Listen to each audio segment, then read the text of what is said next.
يا صباح الرضا، يا صباح الجمال والهنا عليك يا حبايبي. عملت ايه؟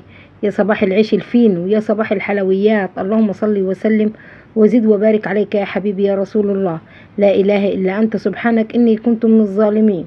يا صباح الطاقة الإيجابية. يلا قومي هاتي كيلو دقيق ولا نص كيلو دقيق وأملي بيتك بريحة المخبوزات الحلوة. بصوا ملبن خاصاية، شوفوا بلحة فوق تحت. صلوا على الحبيب وحطوا لايك. ربنا يبارك فيكن ويجبر بخاطركن، اللهم امين يا رب العالمين. هنعملوا العيش الفينو عشان نعملوا سندوتشات البنات. بسم الله ما شاء الله، حاجة فاخر من الآخر. ريحة المخابز يا بنتي، البركة والتوفير في البيت. بسم الله بسم الله بسم الله ما شاء الله. الكمية دي كلها بكيلو دقيق بس. اللهم صل وسلم وزد وبارك عليك يا حبيبي يا رسول الله. شايفين الخميرة طفرت من بره؟ حطوا لايك واشتركوا في القناة فضلا وليس أمرا. ربنا يبارك فيكم ويجعل في ميزان حسناتكم يا رب العالمين. كل حاجة بقيت غالية. بسم الله الرحمن الرحيم. بنجيبوا كل الدقيق، يعني ما بنجيبوا قصدي صباع الفينو قطمة ما تلاقيش فيه، وغالي بالكذب، ويعني مش هتخدمي، مش مخدوم زي ما انت هتخدمي العيش بتاعك. اللهم صل وسلم وزد وبارك عليك يا حبيبي يا رسول الله. انا هنا الخميره كنت هنتاكد منها بس ان هي نشيطه وحلوه. حطيت نص كوبايه ميه، عليها معلقه سكر، عليها معلقه خميره فوريه او كيس خميره فوريه، ودوبته وركنت على جنب. شفتوا ازاي الجناه طافر؟ بسم الله ما شاء الله. معنى كده ان الخميره بتاعتي خمرانه وزي العسل. حطيت نص كوبايه تاني ميه عشان كده تبقى معايا كوبايه كامله. وحطيت يا بنتها بالصلاه على النبي كوبايه لبن. صليتوا على الحبيب. هنا السكر عايزه تحطي 4 معالق. بصي 3 ماشي، 4 ماشي، 5 ماشي، اكتر من 5 ما تزوديش. صلى على الحبيب. ورشه الملح البركه اللي هتظبط معانا طعم الخبيز وطعم العيش وطعم كل حاجه. بصوا هنا مليكه هتمسح الرخامه.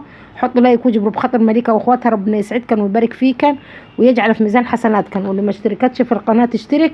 ربنا يبارك فيكم ويخليكم لي، اللهم امين. خلاص يا بنت، حطيت هنا رشه الملح البركه لو ما غلطتش ما نبقاش من فارس. وهندوب كده السكر والملح زي ما انتم شايفين. خلاص يا مليكه مسحنا وخلصنا. حطينا كيلو دقيق يا حبايبي هنا. خلاص. اللهم صل وسلم وزد وبارك عليك يا حبيبي يا رسول الله. هنبتدي نلم العجين بتاعك ده زي ما انتم شايفين. اللهم صل على رسول الله. خلصت المقادير كده يا مفارس؟ لا لسه مقاديرنا قاعده زي ما هي. لسه معانا حاجه تانية هنقولكم عليها. بصوا يا بنتي، اللي عايز يحطها يحطها واللي مش عايز يحطها ما يحطهاش. ربع معلقه كيك شيف او بيكنج باودر. والله يا بنتي بتفرق جامد جامد. وحطي معلقه خل. الخل يا بنتي حاجه كويسه ومنشط للعجين.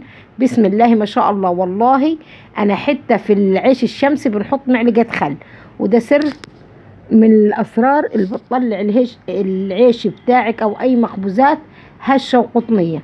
بصوا بعد كده معايا هنا نص كوبايه ميه هننزل بيها كده معلقه معلقه معلقه معلقه لغايه ما العجين بتاعي يتلم ويتملك ويبقى معايا زي العسل. كيلو الدقيق يا بنتها بياخد من 2.5 ل3 كوبايات ميه، او ميه على لبن او لبن وميه زي ما تحسبوها. خلاص. بس اهم حاجه العجين. العيش الفينو يا بنتي عايز يتعجن عجنه حلوه. احنا زي ما متعودين على طريقه العجن بتاعنا هنلموها كده. عندما فيش بقي في العجانيه دقيق خالص، وغطيها بكيس دقيقتين كده وترجعي لها تاني، هتبقى معاكي بسم الله ما شاء الله زي العسل. صليتوا على الحبيب؟ حطيتوا اللايك يا بنتي ولا لسه؟ نقولوا المقادير تاني عشان حبايبي اللي ما كانوش سامعين معايا من الاول الفيديو. كيلو الدقيق يا بنتي بياخد من 2.5 ل3 كوبايات ميه، او ميه على لبن او لبن وميه زي ما انتوا عايزين. بنحط الاول 2 الميه او كوبايه ميه وكوبايه لبن. بنحطوا كيس الخميره الفوريه. اللهم صل وسلم على رسول الله. هنا بنقول لكم على الخل وعلى اللهم صل على رسول الله، على الخل وعلى البيكنج باودر عشان ما ننساش. بس وبعد كده يا بنتي يعني اقل من نص كوبايه الزيت، اقل من نص كوبايه، يعني بين الربع كده وبين النص، يعني اقل من نص بمعلقتين. خلاص. انا حطيت الاول شويه في الميه، وبعد كده حطيت باقي الكوبايه معايا هنا انا وبنملك بيها باقي بنلم بيها باقي العجين. يبقى نقول مقاديرنا تاني. معلقه خل، ربع معلقه بيكنج باودر، كيس خميره فوريه، كوبايتين مية، كيلو دقيق.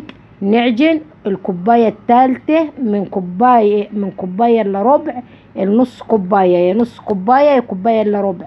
ننزل بيهم شوية شوية كده لغاية ما نشوف العجين بتاعي هياخد قد ايه.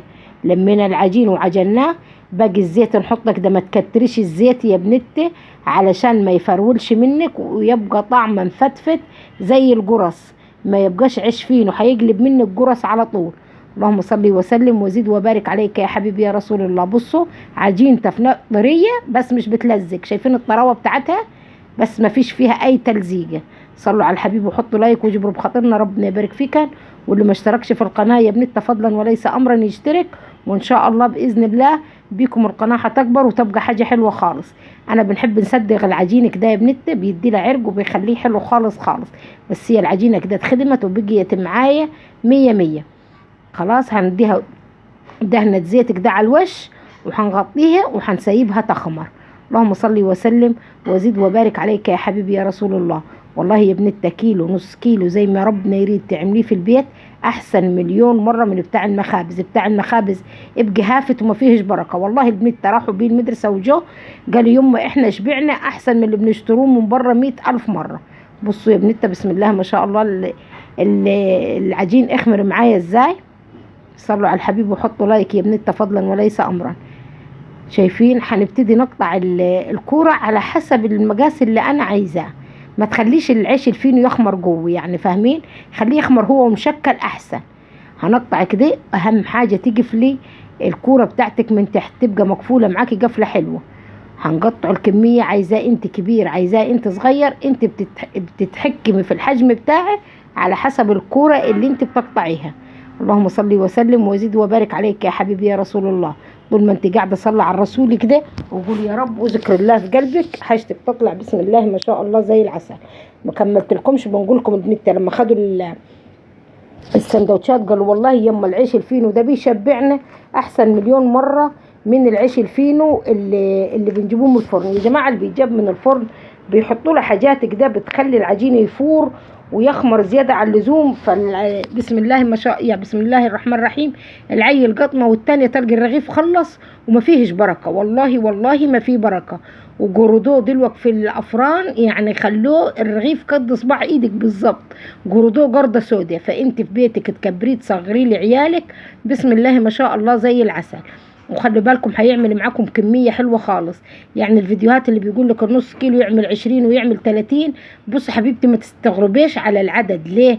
لان حجم الرغيف هو اللي بيحكمك. يعني ممكن في ناس بالكيلو تعمل 20 رغيف، في ناس بالكيلو تعمل 40 رغيف، بس في ناس بتقطعها 45 جرام وفي ناس بتقطعها 70 جرام و80 جرام.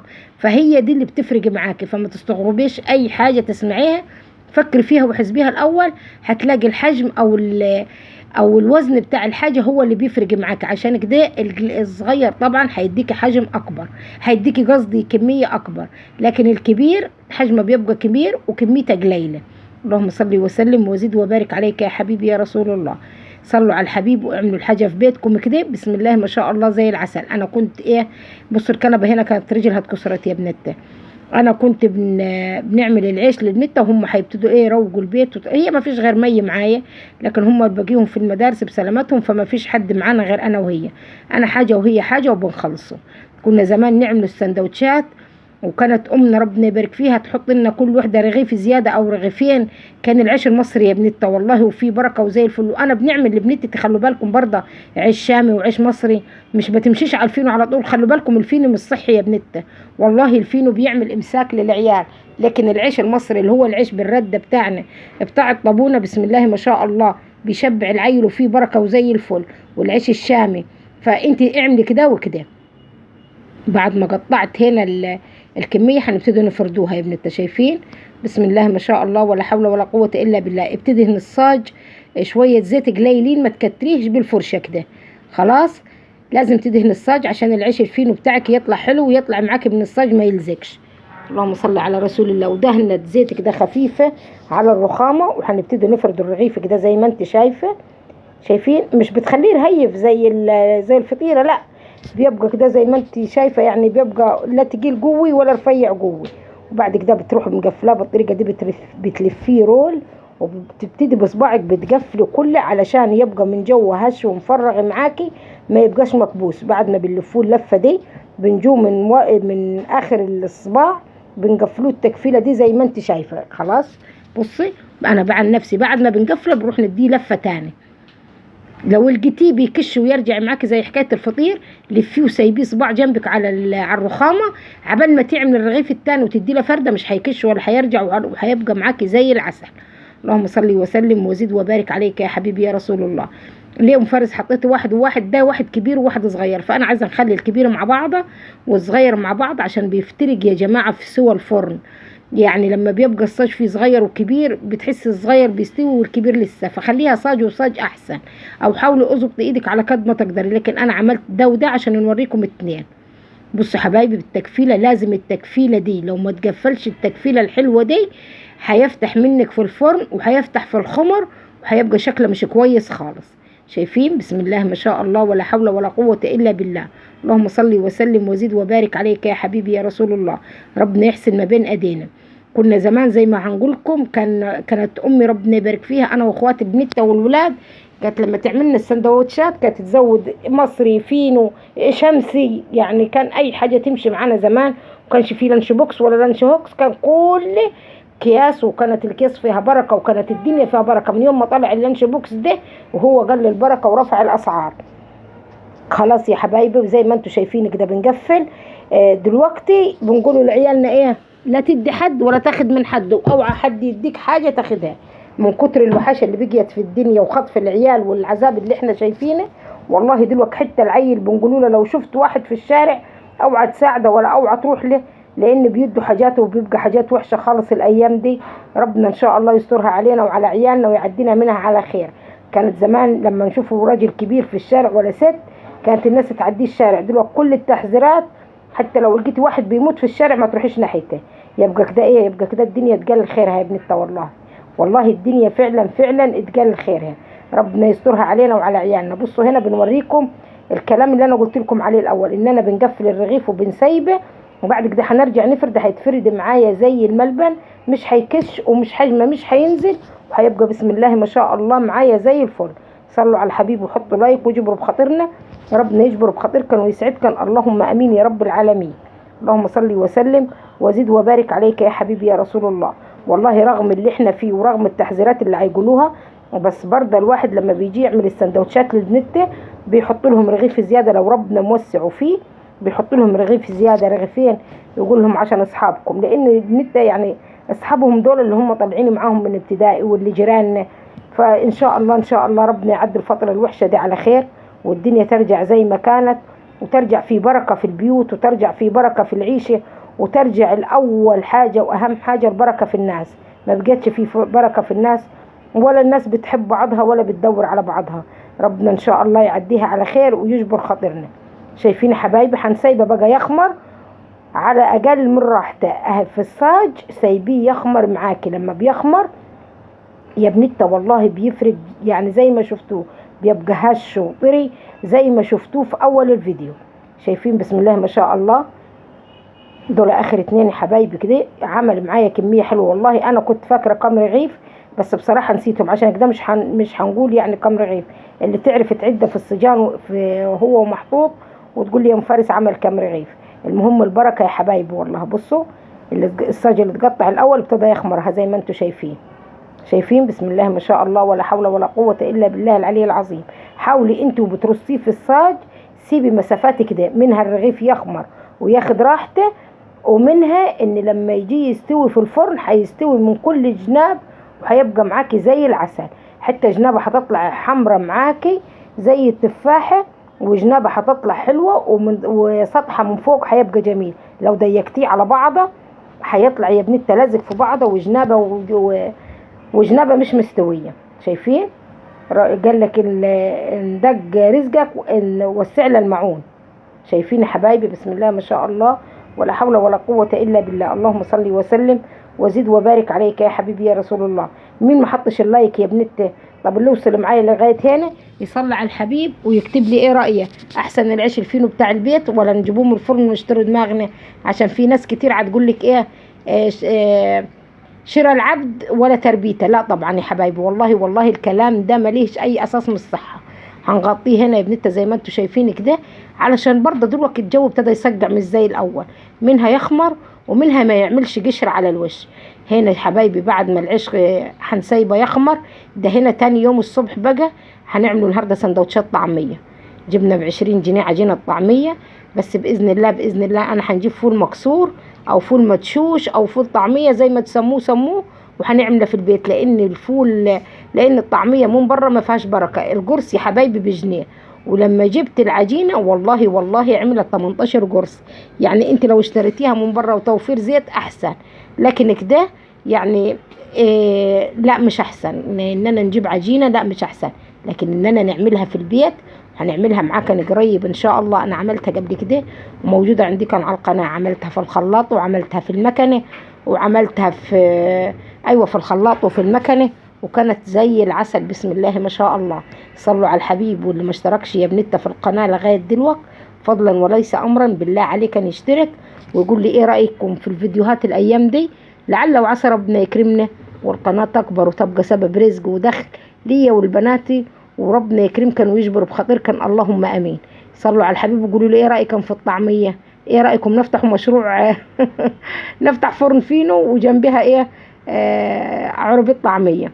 شايفين الفينو طالع ازاي يا بنته، رغم ان انا سايبه مسافه اللي شفتوها برضه العيش لزق، فعشان كده انا عاملاه برضه مره تاني بس وسعت اكتر من الاول. لكن بصوا العيش خمر ازاي، بصوا جماله وبصوا حلاوته. بالله عليكم بالله عليكم ناقص ايه على عيش المخابز؟ ايه ناقص على عيش المخابز؟ بالعكس ده انت ضامنه نظافته وعاملاه لعيالك في البيت. عايزه تحطي لها زبده مكان الزيت حطي، عايزه تحطي لها بيض حطي، عايزه تحطي لها لبن حطي، يعني اي حاجه غذائيه حلوه عايزه تحطيها لعيالك حطي. لو عجبتك العيش الفينو وعجبتك المخبوزات قولي لي يا مفارس اعملي لنا مخبوزات. بصوا الطراوه يا بنتها وبصوا الجمال، شايفين؟ لايك بالله عليك.